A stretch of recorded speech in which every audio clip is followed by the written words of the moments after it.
We just discussed what is rate, and let's actually talk about a particular rate that we are interested in, which is speed. So in physics, we discuss the speed thing as the rate at which you travel some distance, rate of the change in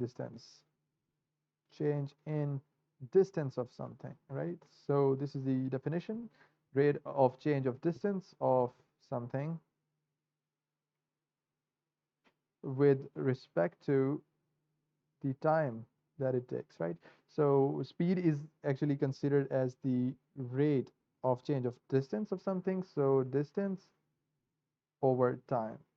This is the formula we use, but it literally speaks about the distance that something takes, and we divide with the total time that something takes. For example, a journey of a car that we can monitor starts from 0 seconds and goes up till, for example, 10 seconds, and in total it travels the distance of, let's say, 50 meters, right?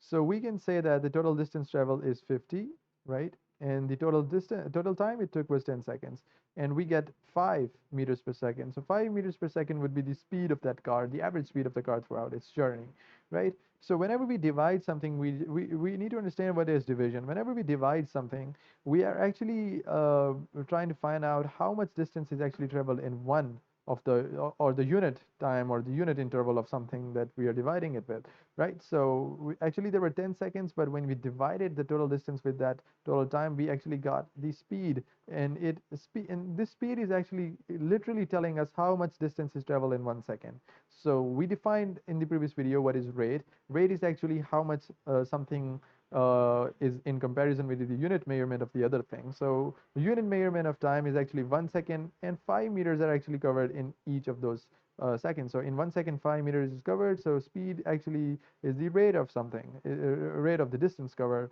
per unit time. So in 1 second, 5 meters is covered. So we call that to be speed. And time is particularly the independent property because it does not depend upon any other thing, and we always find out rates of many other things in respect to the unit time. So whenever we divide something with time, we get the rate of that thing.